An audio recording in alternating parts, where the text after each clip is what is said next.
I want to start with a scenario. I think, everyone listening has been in it. You're in a deadlock. Maybe it's a salary negotiation, the number just isn't moving.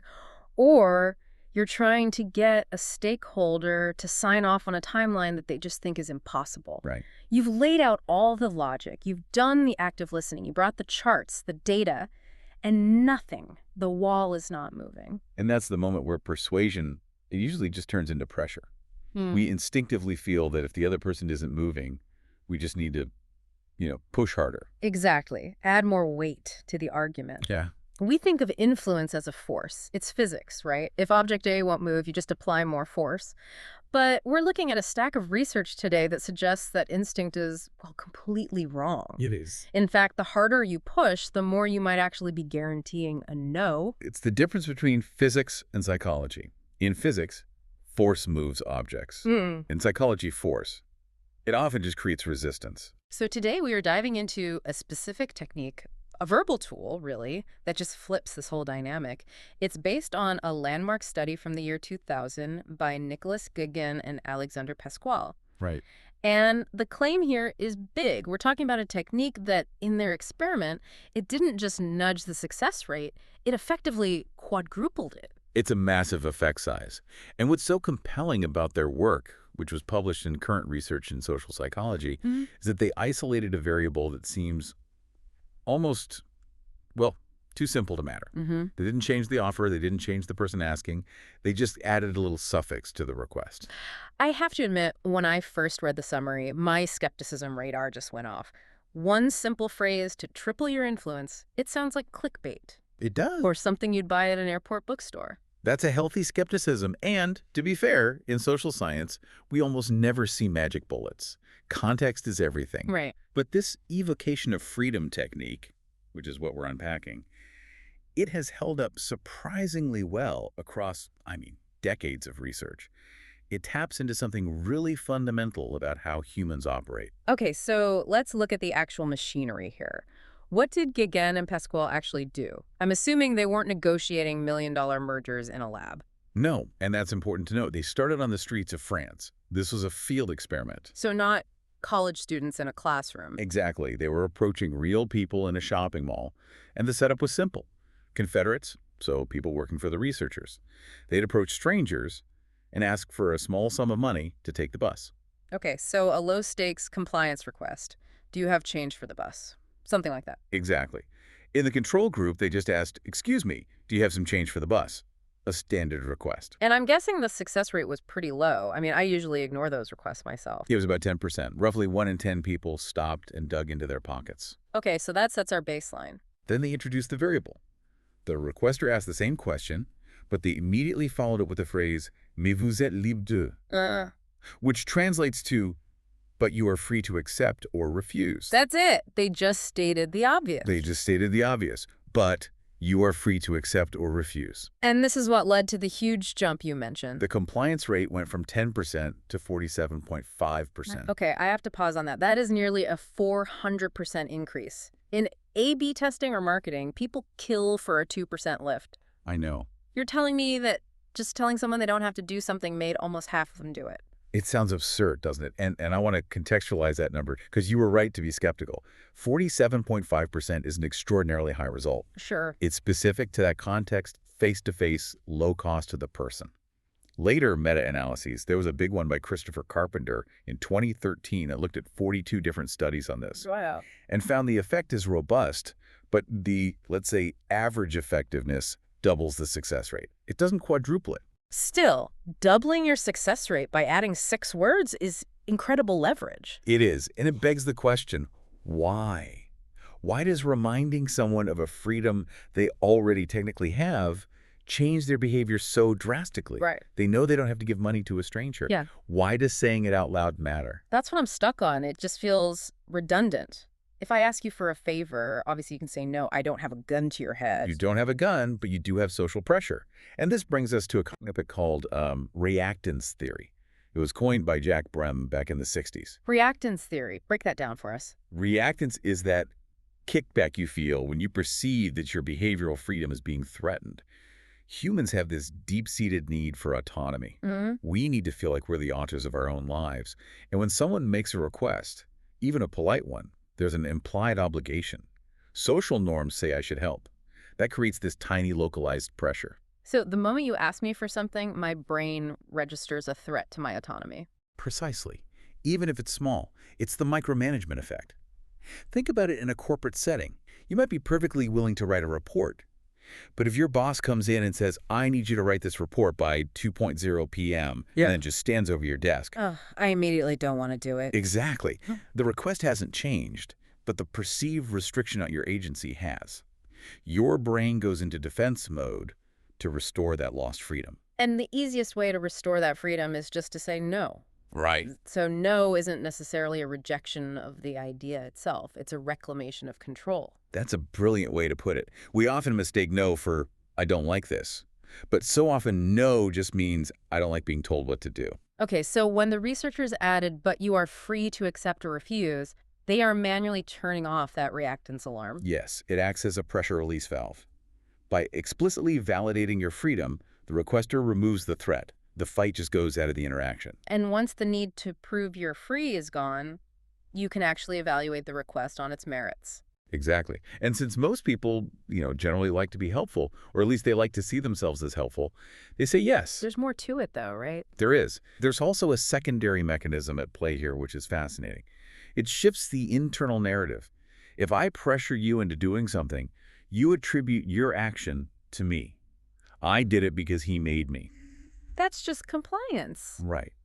But if I say, you are free to refuse, and you do it anyway, well, why did you do it? Because I'm a nice person. Exactly. You attribute the action to your own character. I chose to do this because I am generous. The decision becomes self-generated. And we're always more committed to ideas that we feel we came up with ourselves. Always. That has huge implications for things like leadership or change management. If you want a team to actually adopt a new workflow, you can't just mandate it. You have to make them feel like they have a choice. Absolutely.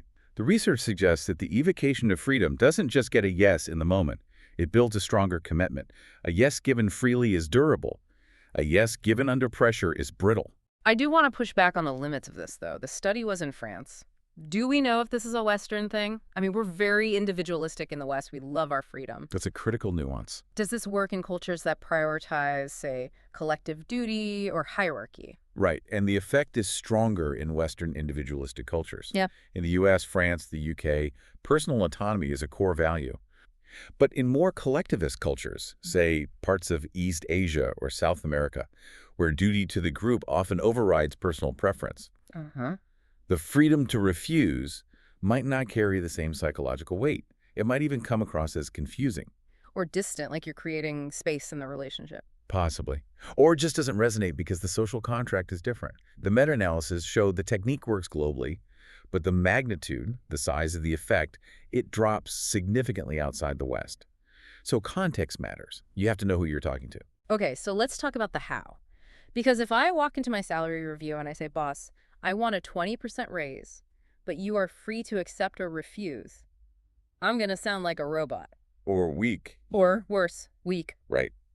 And that's the danger of taking these academic scripts directly into the boardroom. The phrase, but you are free to accept or refuse, is clunky in English conversation. It works in a study because they need a controlled phrase. Right. In the real world, you have to adapt the sentiment, not the syntax. Okay. So how do we translate this for a high-stakes professional environment? The goal is to signal that you are not cornering them. So in a negotiation, it might sound like, this is the proposal we put together and we think it's strong. But obviously, you have to do what makes sense for your P&L. You have to do what makes sense for you. I like that. It's confident, but it acknowledges their agency. Or if you're in sales, I'm going to recommend this package because it solves X and Y, but ultimately you know your business better than I do, so it's your call. It's your call. That feels very natural. It creates a safe environment. The source material highlights that this technique increases what they call relational trust. By refraining from cornering the person, you signal respect. And respect is a high-value currency. It's so funny because a lot of that old school sales training is about the assumptive close, right? Oh, yeah. Sign here. Sign here, I'll wrap this up for you. Just Got it. pretend they've already said yes. This is the exact opposite. The assumptive close works on some people, but it triggers high reactance in sophisticated buyers. If you try to steamroll an executive, they will shut you down just to prove they can. The evocation of freedom is the anti-steamroll. It's a pull strategy, not a push strategy. What about the medium? The original study was face-to-face. Does this work in an email? The data on that is a bit mixed. The effect is strongest face-to-face. There's just something about the physical presence of another person that creates that immediate reactance pressure. So the relief valve is more effective. Exactly. In an email, the pressure is already lower because, I could just ignore your email. Right. It's easy to say no or just delete an email. I don't need you to tell me I'm free to delete it. I already know that. You do. However, it still adds a tone of politeness, and it reduces the demand quality of a text, which can be easily misread. So it helps, but, don't expect the 47% miracle cure via email. No, we have to talk about the dark side. The outline for this deep dive mentioned ethics, and I think we need to address the line between influence and manipulation. It's the elephant in the room. Because if I know that using this phrase doubles my chance of getting you to do something, am I just bypassing your rational defenses? Am I, hacking your brain? Technically, yes. You are leveraging a cognitive bias, our desire for autonomy, to engineer an outcome. That is the definition of psychological influence. That sounds a little predatory when you put it like that. It can be. But we have to look at the intent and the truthfulness. Yeah. When you say you are free to refuse, are you lying? No, they are free. So unlike a lot of manipulation tactics, which involve hiding information, creating false scarcity, lying about deadlines, this technique relies on a radical truth. You are exposing the reality of the situation. You can say no. That's a fair distinction. Manipulation usually involves obscuring choice. This involves highlighting it. Right. However, where it gets gray is if you use it to disarm someone to their detriment. If a con artist uses this to make an elderly person feel safe handing over their savings, it's entirely your decision, ma'am. That is absolutely predatory. So the tool itself is neutral. The tool is neutral. The application carries the morality. It reminds me of the paradox of control you mentioned in the source material. To get control over the outcome, you have to verbally surrender control. Yes. And that is incredibly hard for people, especially people who are type A or just anxious about the result. We want to script the yes. We want to close all the exits. But by closing the exits, we make the room feel claustrophobic. And people panic in claustrophobic rooms. You have to have the confidence to say, the door is open. Ironically, that's what makes them stay. I'm thinking about how to apply this tomorrow. Let's say I'm trying to get my teenager to clean their room. You are free to live in filth. Probably isn't the right approach. No. Sarcasm is not the same as evocation of freedom. Sarcasm just increases reactance because it's aggressive. So how would you phrase it?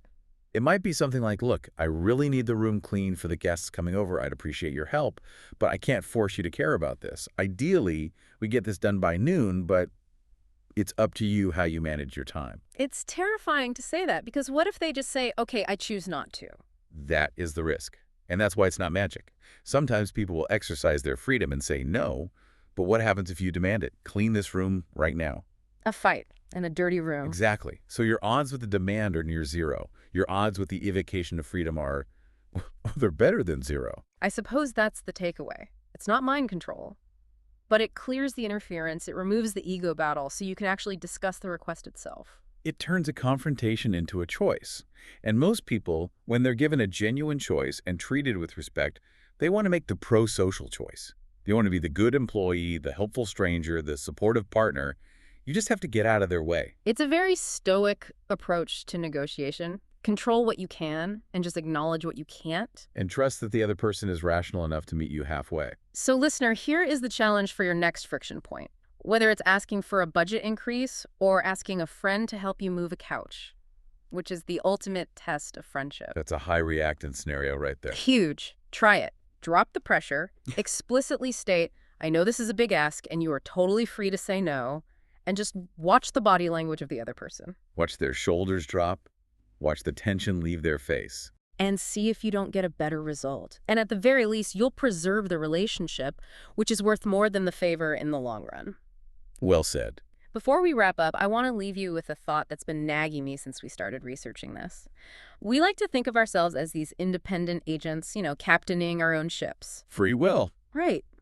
But if a simple phrase, 6 words, can statistically sway nearly half a population to change their behavior, how free are we really? It's a disturbing question. Are you making your own choices? Or are you just responding to the people who are smart enough to push the right buttons on your dashboard? Did you agree because you wanted to, or because someone just gave you permission to agree? The next time you feel that warm glow of, I chose this freely, just pause and ask yourself, did I? Or did someone just remind me that I could leave, which made me feel safe enough to stay? A paradox to sleep on. Thanks for diving deep with us. We'll see you next time.